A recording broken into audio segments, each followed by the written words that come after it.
Hi, everybody. It's the Recruiting Animal, and this is the Recruiting Animal Show. Boy, we used to be a lot louder. Jerry used to do that, and it was fantastic. I don't know if you ever heard of it, Tim, of the audio version. It was pretty good.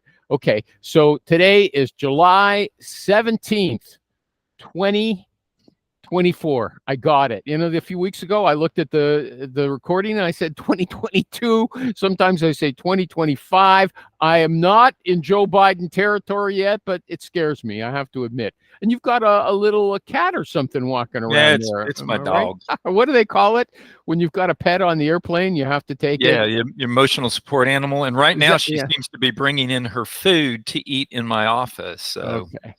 Hey, everybody. This is Timmy K. Okay, he's got a last name. You could also call him Tim Alphabets if you want. Okay, how do you say that last name? I'm not going to tell you because that's how I know that you don't know me when you call me. Okay, Timmy K. There you go, Tim K. Okay, well, here we like Tom is Tommy, Rich is Richie Rich. Okay, so I like Timmy. If you object, you can fight with me about it on the show. Okay. I invited him, I don't know, a year ago or whatever, and then I invited him again. He said, you know what, I'll come on soon, and here he is. Do you want to tell us you are a recruiter? Are you a recruiter? That's what I tell my wife. Okay, and are you like corporate or external? So I started in corporate, and about a year ago, I went out on my own.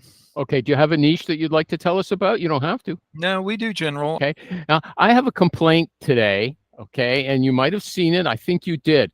Whenever I run a Facebook group, Recruiters Online, whenever I post something from the New York Times, it's not like it's obscure about grooming, about how you should dress for business. And I ask, look, if your candidate dressed like this, wore this, would you have trouble with that, right? And people pillory me. They say, well, you are a jerk. Why are you posting this stuff? It's not like, I keep this group going every day, but they don't hesitate to hammer me, okay, for these posts that I consider very relevant. No, it's crazy. Well, today I posted, what if somebody made a crack on social media about this shooting in Pittsburgh on the weekend? I said, would that, hurt a candidate? Would you have trouble if somebody saw that? And, people said, shame on you for posting this. This is rabble rousing. Hey, that's all over social media. The people are getting fired because they made some offhand remark. Okay. So I think it is relevant. But I think it might be a challenge to handle that situation. Do you go Google every candidate before you put them in front of a client? I don't think most of my clients do that. I think they separate their politics from their business. A medical professor, she said, too bad they missed or something like that, right? That's a common remark of people who do not like Trump, okay? I don't know if they really mean it from their heart, but the point is, you just said, well, it's an obscure place. They could post it in an obscure conversation, and yet if Trump or Pittsburgh comes up as a highlighted topic on Twitter, somebody will find it and then they'll inject it into the mainstream. So there's not that much is that obscure anymore. So people are going to see it. If you send in a candidate, I think most people put their names through Google just to see what comes up. And if something like that comes up, I think you've had a hard time. I know candidates who have lost jobs because it was discovered they had a blog, and the candidate was in a job search and was blogging about every interview or job hunt process that he was involved in, and he even blogged about the people who were giving him an offer. It wasn't 100% flattering, so they pulled that offer. Okay, so this is real there. So how did you get that business? I want to understand. You recruited somebody who's working in this company, sent him or her out to your client. They struck out. The candidate didn't get an offer. Is that right? Yes or no? No, the candidate was going to get an offer, but took another job before that. Oh, okay. So, but how did the company find out about you, or did you go back to them and say, "Look, I just recruited one of your people. Want to work with me?" What happened? I told them. I said, when you give notice, let them know that I can help. Oh, the candidate. We'll say John Doe. Somebody like that. I tried to recruit John Doe. John Doe did. No, and when really- John Doe took the other job, you told I- him, "Hey, tell your boss, I'm a good guy." Yeah. And the boss, the hiring manager, called you, or you had to get in touch with him? Yeah, he referred me both. He said, "Here's his number." Before I could call him, they actually called me. And if you would have called that person after you recruited someone out of his company, how would you have broached the issue that you want work from him? I probably would have said, "I'm good enough to take your people, so I know what to put No, in." no. your-" How would you? No. Pretend I'm him. Say, "Hi, Joe," or whatever. "Hi, Animal." Go ahead. Yeah, I'm probably not doing that. I think that's a really interesting one. I think what I would do is I'd go, "Hey, recruiting animal, my name's Tim Cordion. I'm a recruiter. You may know me because I just took your person. And I know that that can be frustrating, but I also know that you need to replace this person. And I can help you do that because I'm really good at what I do." Okay, so you were very direct about it. I wouldn't use the word took. I was just working with John Doe, and I think he spoke to you about me, gave me a good endorsement. I know what I'm doing in this field. Okay, so that's what you. That's what. And what did he say when he called you? He just reached out and said, "Hey, I heard you can help me recruit this role and I need to replace this person." And we started talking and we went through the contract. Okay, now let me turn that around. Why did you lose that candidate to another company? We were late to the process. He was further down the road. Okay. Yeah. Yeah. I actually am friends with the recruiter that placed him in that company. She's an internal recruiter. Hmm. I think it was a really good fit. They were pretty far down the road. I got in late. Okay. So My and client took a little too you had long. no inclination to say, "Listen, John, what I've got for you here is far better than what my friend has for you at her company." You didn't do that. Absolutely. Absolutely. I wasn't good enough to convince him otherwise. Okay, Or but did you actually believe that? Or yeah, yeah? I did. This person was an accountant. I don't know if we mentioned it. I think the show was going already when you said that you're also placing maintenance people or equipment repair people. So you're doing things that diverse in terms of jobs, right? Hmm. I also do But lawyers. okay, but so I'm in the same boat right now. But one of my weaknesses is I don't have a lot of expertise in any area, especially when I'm going out looking for business. What's your niche? Maintenance people. How? I don't have a niche. I'm a generalist. So, but I placed 3 or 4 maintenance people in the last year. Well, the guy I'm dealing with already placed 50. Okay, he knows the field better than you. He knows the people. Why should I give you the business? What would you say to that? Because it's I would, true, isn't it? no, it's not. I think recruiting is recruiting. Yeah, I've recruited everything from ICU and CCU nurses to lawyers to shop mechanics to warehouse people, as you know, when I oversaw corporate teams. People are people. What drives decisions are the same, whether it is a warehouse person or an executive.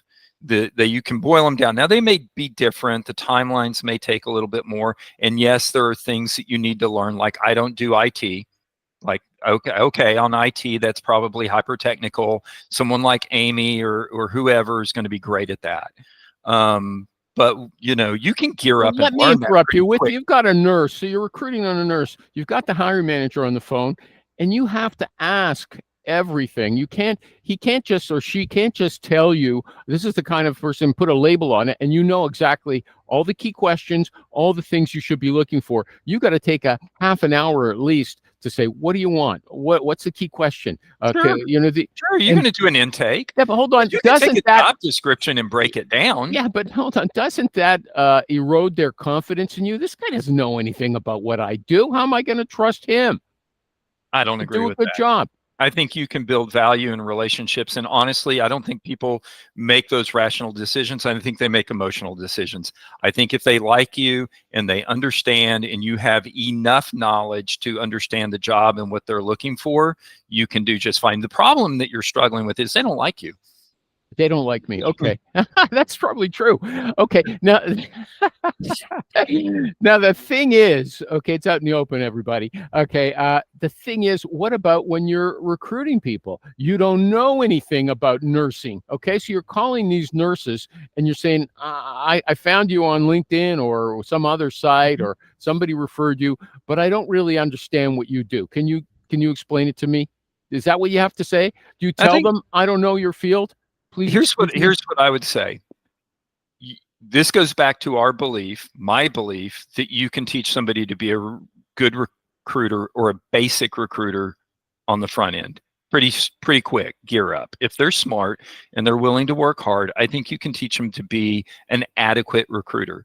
Will that recruiter be able to do better on those phone calls 10 phone calls later? Absolutely.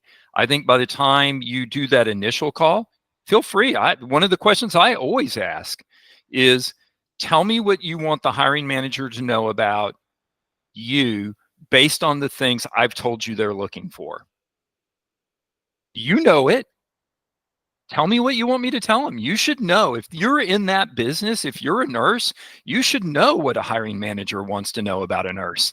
All I have to do is ask the right freaking question. Let me raise another issue. Okay, so when you don't know the field, you could be calling someone who it's a really incongruous match. And the biggest complaint about recruiters is, why are you calling me for this job?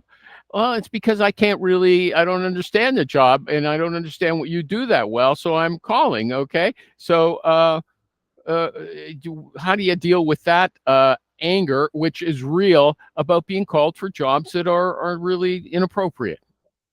Or you're going to say it never happens? No, it's going to absolutely. I think it's going to happen all the time anyway. No, but there's something where a job is not, you know what, that's really not interesting to me. And there's hey, that's out in left field. Okay. They don't like being called on those jobs. Sure. People don't like being called anyway, even when it is. I mean, that's why we're recruiters, right? I get your point, and I think it's a valid one. I also think that you can do better, and over time, you'll pick up on those nuances. I don't get into hyper complex as a generalist. I don't get into hyper complex IT stuff. I don't do IT stuff. I have a partner that I'll call up. I'll do a split. If I get a client that wants IT, I'll bring in my partner and let him do a split.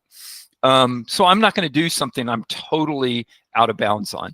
But I think that most jobs, like, I'm not an accountant. I don't do accountants 100 times a day, but it's easy enough to figure out whether someone's a 75% fit for that job and whether you should be calling them, right? Okay, I used to do a lot of accounting jobs. I haven't for a long time. But I remember once there was a recruiting conference here, a small one, and I couldn't say no. They asked me to lead a session, right? And so I put some questions together, and I said, just this thing: if you have worked in a profession yourself before, are you going to be you've got functional experience? Are you going to be a much better recruiter than someone who doesn't? And in the group, there was a guy there who was a chartered accountant, and he was recruiting accounting people, and he said, man, I'm a 5 out of 5. If that's the score, I got a top score. I'm way better than anybody else because I know exactly what they want, and I know what the candidate wants, and I understand what a good career path is, and I can ask detailed questions, not just the buzzword questions that the employer gave me. You don't think that's a huge asset? I think it's an asset, but I don't think if that guy's not willing to pick up the damn phone, it doesn't matter. Okay. I mean, if he doesn't know how to do a good Boolean search, if he doesn't know how to create a good message, all of that knowledge is one part of recruiting. How did you learn Boolean? Okay, so now you're telling us that you use Boolean. How good are you on a scale of 1? I suck at Boolean. What? I'm not great at it. Now, on a scale of 1 to 10, 10 being fantastic, where are you? I'd say I'm an 8. I got a lot to learn. 8? That's pretty good. 8? That's great. How did you learn? Look, how did you learn? Let me tell you how I started my business, right? I've been in corporate. I've always been in corporate since 2010, right? I got siloed into recruiting about 10 years ago. Before that, I did small business HR and recruiting and but I got siloed into recruiting about So 10 you're years. an HR guy originally? Is that what you said? Okay. And then because of my family situation, I didn't have the risk model. About a year ago, it all worked out in a way that I could go do this. And I had an oh shit number. My oh shit number was two things. How much money do I have to make? And how long do I have to make it before, oh shit, I got to go get a job? Okay. I surpassed that number in the first 4 months of recruiting. And I made more this year than I made as a director, like 50% more than I made as a director of internal recruiting for a mid-sized company last year or the year before. Okay. And I was paid pretty good. So I think I'm pretty good. I think I have a ton to learn about recruiting on the agency side. I'm getting better every day. Do I make mistakes? Do I call people? Do I talk to clients that are prospects and I blow the deal because I didn't ask the right thing because I'm not 20 years into it like you or Thomas, who's fucking amazing. I love him. He was so helpful to me the other day and is so kind and generous to come on and let me talk to him. So I think I'm an 8. I'm making a good living doing it. I'm not starving. Hey, so now we are talking. Nobody else showed up, so we're talking about you. So let me just ask. That's an impressive story. Okay, I'm impressed. I'm blown away. How did you? And the question I see with all the new recruiters, people who've moved solo, how are you picking up business? You don't have to give away secrets. I never want. No. Here's what I'm going to do. And I talked about this in a networking group the other day. So let me, if you'll. Are you a regular? It sounds like you're a regular on Tommy's show on Fridays. Are you? I am not. I need to make it. I get busy and I've had. No. You just mentioned him. I assumed you were talking. No. I know him through your platform. Through the group. Okay. Yeah, and Michael. I knew Michael before I went solo. I met Michael years ago. Michael who? Gabriel. Sorry, he goes by Gabriel. I don't know him. Cox, Michael Cox, Michael Gabriel. Mike Cox. Oh, Michael G. Cox. Okay. Yeah, G man. So here's what I'm gonna. If you've got a few minutes, here's what I'll tell you because I find it very. Well, Rich Rosen is here to criticize you, by the way. Okay, okay. He's good. He just came at the start. Rich, super rich. We'll do your ad after. This is Timmy K. Okay, and if you can pronounce his last name, congratulations to you. Yeah, okay, if you can say my last name, then I know you. He's originally an HR guy, but he had 10 years in corporate recruiting. Then he found that he had the capital to go solo. He gave himself a certain amount of time before he'd have to start looking for a job. In the first 4 months, correct me if I've already forgotten, Tim. In the first 4 months, he's made more than he made as a director. No. In the first year. First year. He made more than he made as a director in his old job. Okay. Wait, back that up. My computer is doing something funky. But so I missed those numbers. So in the first 4 months, I made my oh shit number. My oh shit number was how much do I have to make before I have to go find a job? Love it. Okay. That's pretty good, Rich, isn't it? That's fantastic. If that's your number, that's your number. It doesn't matter what it is. Yeah, it's the number you want to hit. Written it down. He was just about to tell me how he brought in business because you see all these new guys are saying, how do I get business, right? So he's going to tell us now. Well, here's what I'd say, because nothing frustrates me more than the recruiters that are online saying, I'm not getting a job and I've been out of a job this long. I get it, like corporate recruiters. Well, guess what? Go start your own recruiting business and keep looking for a job. What do you place anyway? Anything. I've done everything. Here's my first placement. My very first placement as a agency recruiter was a shop manager for a garbage dump. Wow. And it was because I knew the guy who ran the garbage dump. So let me ask you a question, because if you got this plan, which is great, but you're gonna be so much better off. How long have you been on your own for now? A year. Yeah, you're gonna be so much better off. You pick a lane and just own that lane instead of being the generalist. Well, I don't. Everything. Here's what I would say to that. I'm not going to argue with somebody that's as experienced as you. Yes, you are. No, I'm not. You are. No, because I'm smart. I'm smart. I may not know what pedantic is, or however you say it, but I know to listen to Rich. You know why? Because I haven't done this as long as he has, and he's super freaking successful. But here's what I will say. Right now, you got to eat what you kill. And if you go out and say, I'm only going to hunt deer, and you don't take a shot at the bison, you're going to go hungry. Now, over time, when you Yeah, hit your I gotta ocean tell you. number and you've grown, you can start to lock that down. Nope. I mean, you can do it anything the way you want to do it, but doing it as a generalist is going to take you far longer to get to the top of that hill than it is just trying to shoot everything you get. Because if you start chasing that, that buffalo, and then you got to chase that venison, that deer, and then you got to chase that whatever. Well, now you got to find, yeah, exactly, rabbit. You got to find 3 different people to buy that crap. Instead of just saying, hey, listen, I'm going to work on these 3 roles in this particular industry and fucking kill it. And, honestly, I would even, as I thought to this before, I would even say, listen, I am just going to focus on New England, just focus on the East Coast or just Central and own that territory, be the best person finding. I think that could happen organically. If you search out, these senior level people, you will find that they don't know you're new and they don't care that you're new. They care that you can get them to the next job or fill their hole. And that's your pitch is your pitch. Your pitch is your service. And if you can pitch your story and, get some emotional connection when you pitch it, you're crank. And the better you get in a niche, the more they will start calling you instead of you having to build out all these circles. Okay, hold on a second. Here's my challenge with that, Rich. Tell that to all the IT recruiters that suddenly picked their lane and they've been in that lane for the last 10 years and now it's died. Mm-hmm. And they're all struggling. So I think there's a balance there.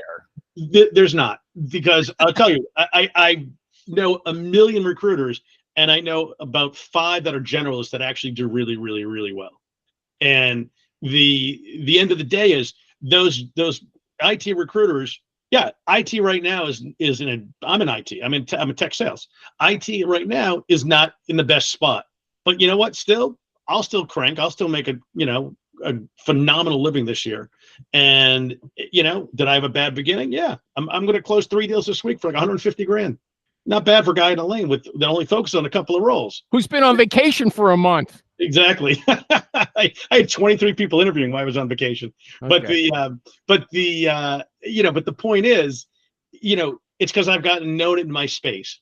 I know people take my call because they know who I am. Hold on. He had a great interview, everybody, with a guy named Michael Juhas. It's Michal. Juhas is Juhas. I listened to it, I analyzed it, and I came here with ammo to slaughter this guy, okay? And now they gave me my chance. He's saying, get a niche.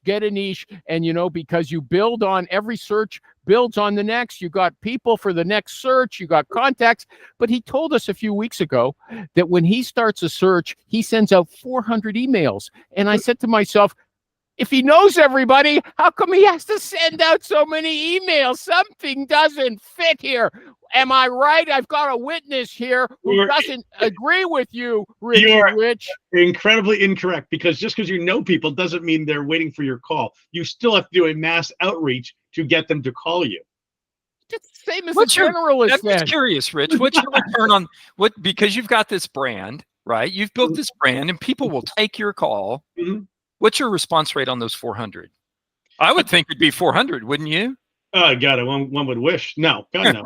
No. I mean, again, just because everyone knows you doesn't mean they respond, doesn't mean they don't know you. That's the point. I got this guy on my side. It's not too often that happens. They know him, but they're like, damn, it's that asshole Rich. Exactly.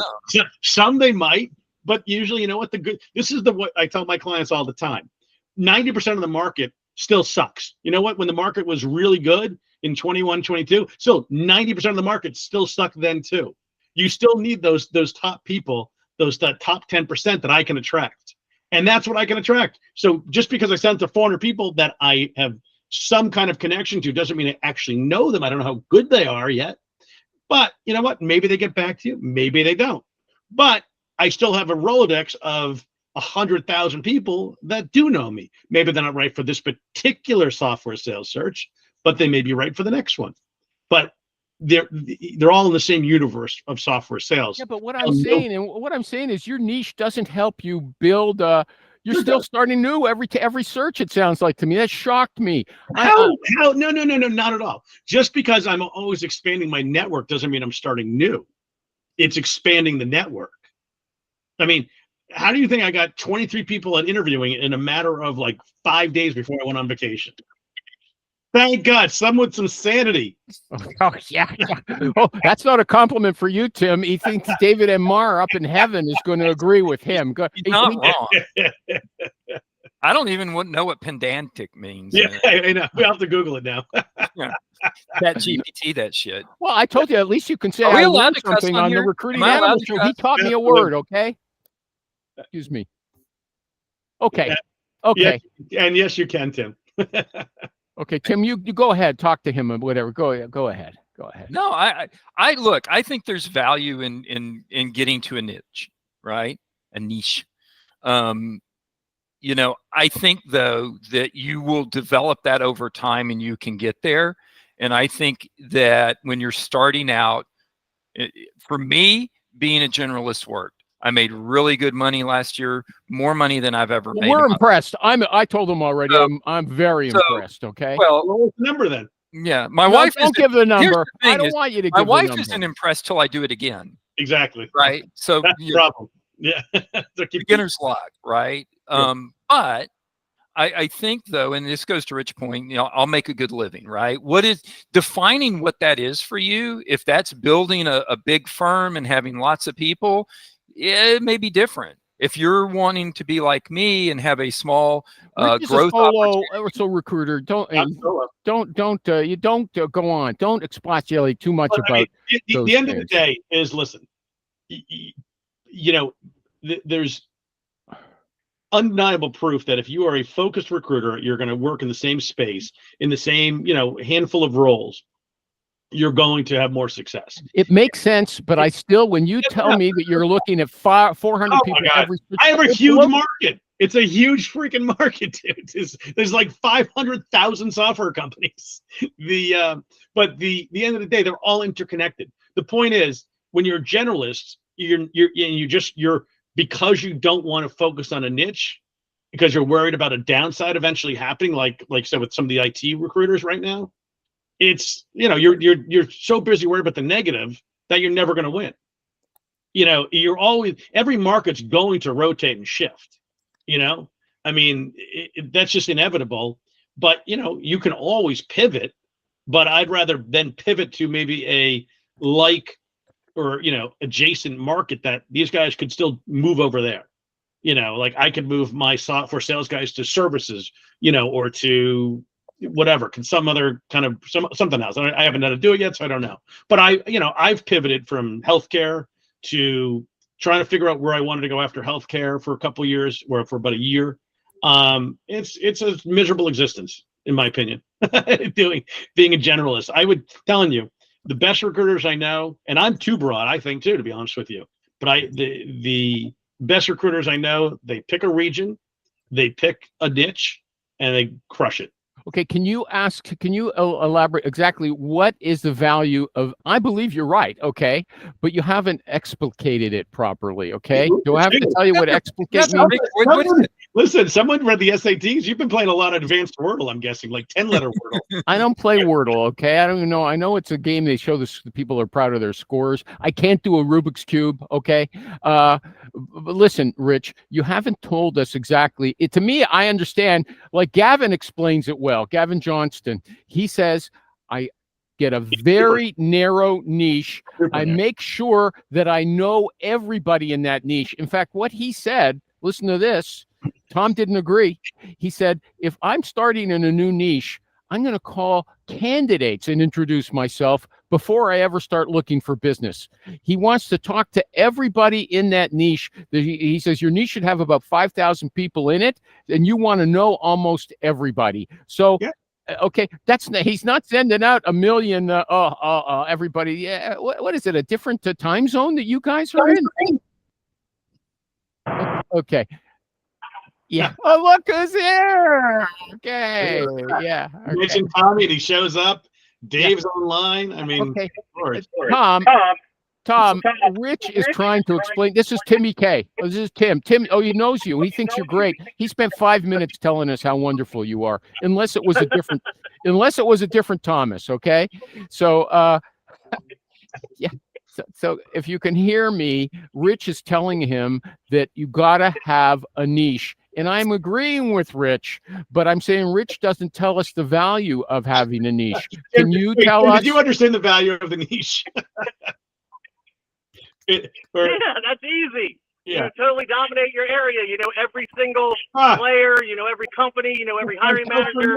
Okay, Rich, you weren't here last time. He told us he sends out 300 emails. Okay, you're only 400. You're 400. He's only 3. They don't know everybody. Okay, that God. sounds like it's Captain Canada. You're a little too exacting when you say everybody. That's always his problem. It's always white or black with exactly. Animal. It's never shades of gray. Well, maybe I'm autistic. I'm on the spectrum, and I think that's one of the things. Tim, we can call you the new guy, like in Loudermilk. You ever seen that show? They got the new guy. You're better looking than that new guy. Okay, but you want to get, but I'll take it. Do you want to get? Yeah, okay. You're smart. Not only that, you're extremely confident. Okay. You're willing to take on Richie Rich your first time here and saying, yeah, Rich, I respect you, but you're wrong, okay? You don't know what you're talking about. I'm going to crush you in 3 years, okay? Rich, smart guy, okay? Do you have a comment? Do you want to come back? I'm giving you lots of support. Was the argument that you don't need a niche? Because, I mean, I know they're a generalist, but how can you place an accountant one day, a factory worker the next day, secretary the following day, and then a That's exactly what he's doing. You tell him, Timmy. Go on. No, I'm asking, like, how? Look, I think there's technical roles which are going to be a struggle for you. I'm sorry, placing a factory worker versus a secretary, an administrative assistant versus an accountant ain't that fucking far apart. And look. I'm not saying that you won't get to a niche, that there's not value in niche. I'm just saying when you're beginning, you're going to eat what you can kill. And I only disagree with Rich because those guns of his are on the other side of a screen. If we were in the same room, he'd scare the hell out of me. I would absolutely agree with him. I don't know. I think we need a banana for scale. I'm not sure about those guns. So I agree with you. And I will say, when I started out, my first placement was a painting guy for a commercial division of Sherwin-Williams. I did a search for a landscaping company. I did a search for a chemical company, finding a chemist. I did a search for a steel detailer. I did a search. Yeah. We get it. You did a lot of searches. So yeah, I was all over the place till I found my niche. So my question to Tim is, are you going to find that niche, or are you just going to stay with the generalist?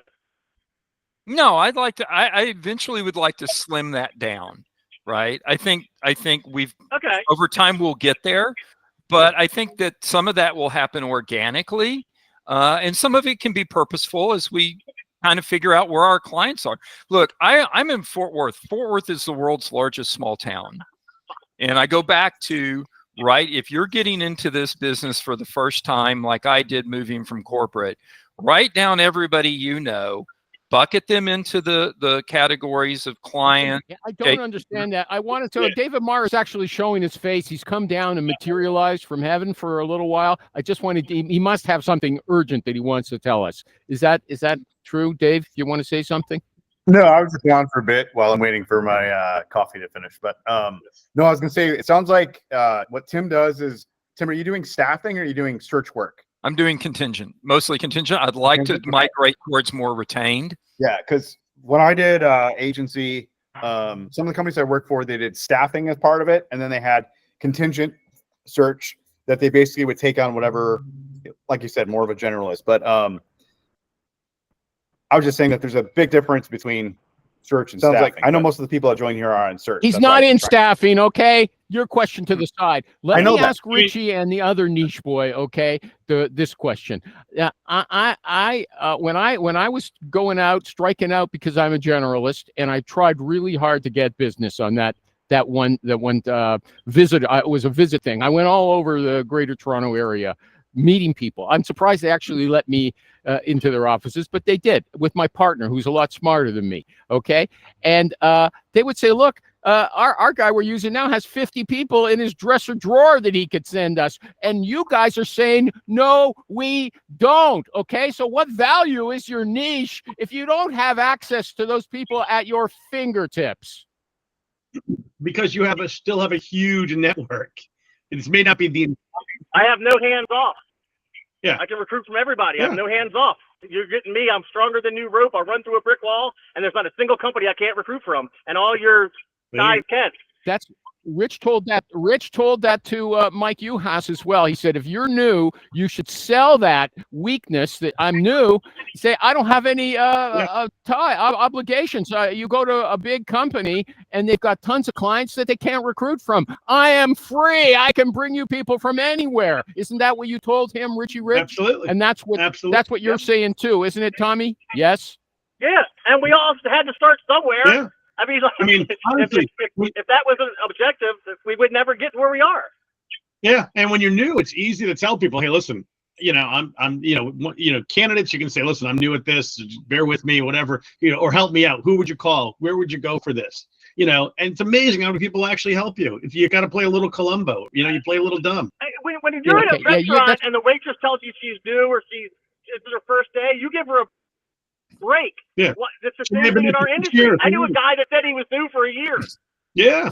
Depends on who you are. Some people don't give breaks, okay? And there's a difference talking to a candidate who might get something from you, and if you're talking to a potential client and saying, I don't know anything about your business, okay? But here's the thing: if they're an asshole, on a contingent search too, it doesn't cost the guy anything. It's like, listen, you give me a shot. I got to tell you, I've got people in mind. I've been working in this space. If you're a niche recruiter, I've been working in this space. I've been building up my network.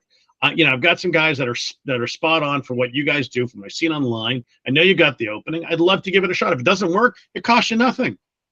Yeah, and here's the deal: if you call somebody and they're a jerk to you, they're probably going to be a jerk in the rest of their life. Yeah, exactly. I'd hang the phone up. Yeah. Well, I did tell you, I had this guy that was a jerk to me originally. I called him back. He ended up becoming one of my best. I called him back like 6 months later just to fuck around. He ended up becoming one of my best clients. Even came to work for me for a while. Oh, that guy. Yeah. It happens. He's dead now, right? Rich Orlinsky. Yeah. Yeah. We built Touch Clarity. But if they don't have empathy and aren't willing to give you a chance, like Rich said, it's free. Give me a chance. They don't have that empathy and they don't have that sense of helping out, then screw them. Move on to the next call. And honestly, you always go back. You keep a record of those guys because those are the guys you can call back with your pitch when you're trying to practice your pitch and get better. Because who the fuck cares? That's exactly. You have an asshole list and a good list. And the people that aren't on either list, eventually you get on one or the other. So. Yeah, you're either a source or a client. End of story. Yeah, that's How often do you call the asshole list to check up with them? It's not to check up. It's to practice a new pitch, maybe. No, but maybe you're Today, not very much, but back in the day, a lot. From this guy the second or third time around, just like you did. Yeah, I mean, it depends. I mean, I don't go and see if I'm busy, I don't go and seek out a guy that was been a jackass to me. Doesn't mean I won't call him again. But if I can call him, I can practice on a real person. Why not? This is the gold I'm here for, by the way. There you go. See, this is why it's the best hour in recruiting, right? It is the best hour in recruiting, although it's only like 25 minutes based on what you guys. Timmy, then, do you have any questions for them? Tim, you can come back anytime you want, but do you have any questions for them while you're here? And also, here's the thing. Tim is coming out of 10 years of corporate recruiting. So it's if he was recruiting a certain kind of person in his corporate jobs, he would have a network in one field, but he was a generalist in there. Still, he must have a lot of contacts. You keep talking about your cousins and your friends, and those aren't the people who are valuable in business. You never know. What if his cousins are CEOs and his friends are, CFOs? You never know. Okay. Tim, what company did you work for? I worked for Sunbelt Rentals. Okay. Yep. So I was with them for 6.5 years, and then I went over to a company called Reese, which owns a bunch of small brands. They're in the plumbing HVAC supply business, and I built out their internal recruiting team. But here's what I really want to know is with you running around in your car, you pull in a Dexter, is there anybody in the trunk? Yeah. I got 40 bales of hay with me. I had to go. We have a drought here, and our horses are eating twice as much hay as they usually eat. And our hay delivery guy couldn't do it, so I had to run and get 40 bales. I thought that was like some kind of like niche recruiting where you just went out and shoved them in the trunk and then took them to the client and said, "This is where you work." It could be under the hay. Who knows? You know? It's like when you kidnap people to take their kidney. Okay. Yeah. Wow. You leave them outside. You kidnap them about and to you drive let them off over at the the client Bay Bridge. company. Look, just go in there and have a conversation with this guy and I'll take you back home, okay?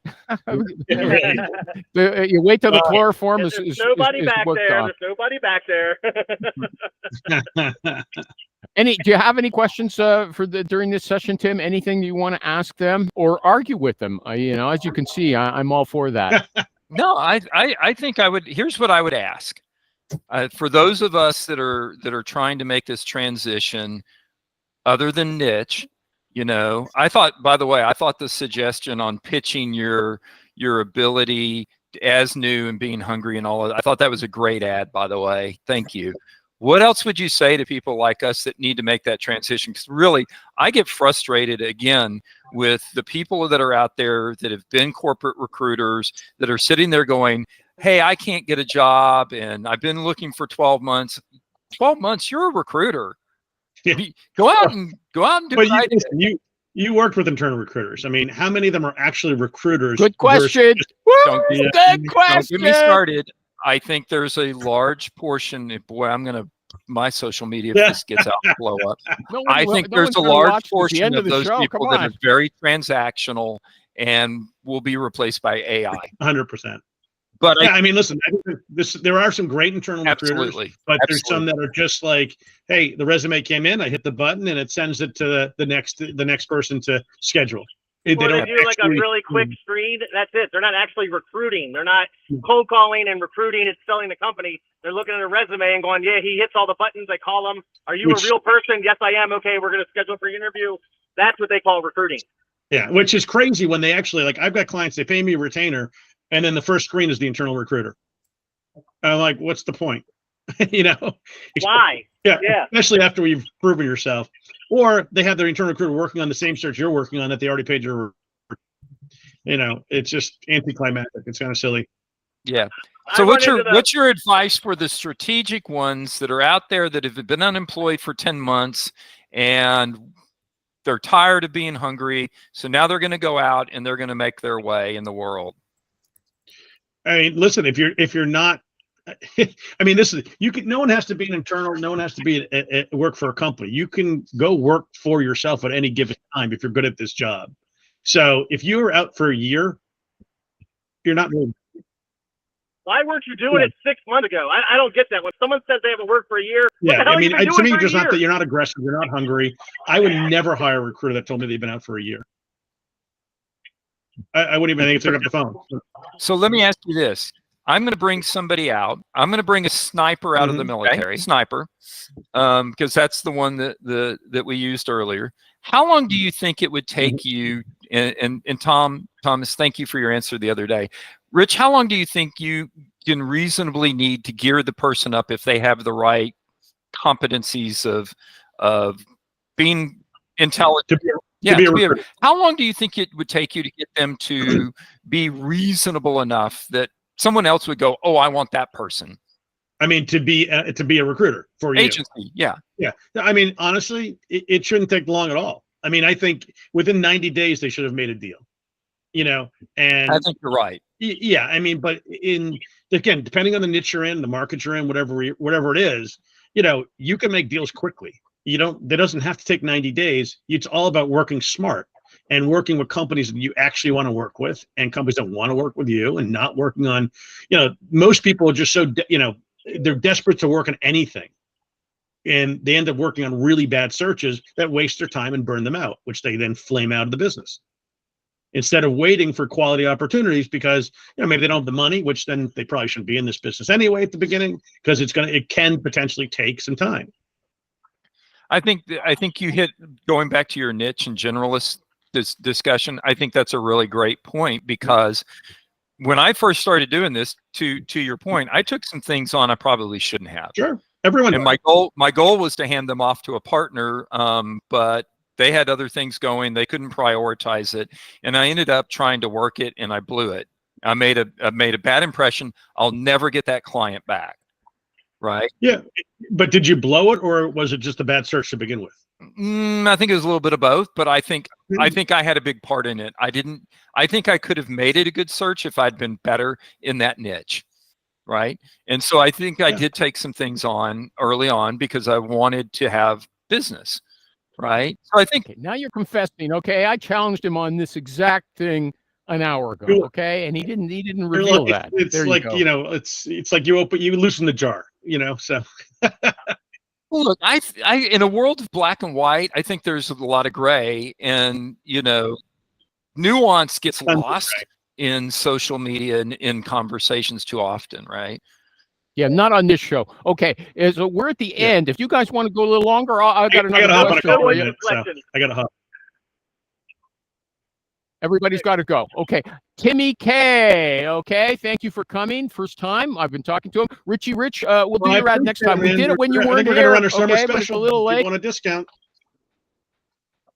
Okay. Cornerstone. So if you want this guy to teach you how to be a recruiter, cornerstonesearch.com. Rich at cornerstonesearch.com. You see the first name. There was a girl here who used to come regularly, Priya Shefna, and she asked him if he changed his name to Rich after he was successful. Okay. And she asked if it was Mark. She asked if it was Mark before that. And it happened. Turns out that's his middle name. Okay. Good memory. But okay, she actually asked. That was hilarious. Okay. And the great Tommy Pistachio Elascio. Thank you, everybody. See you guys. Had fun. See everybody later.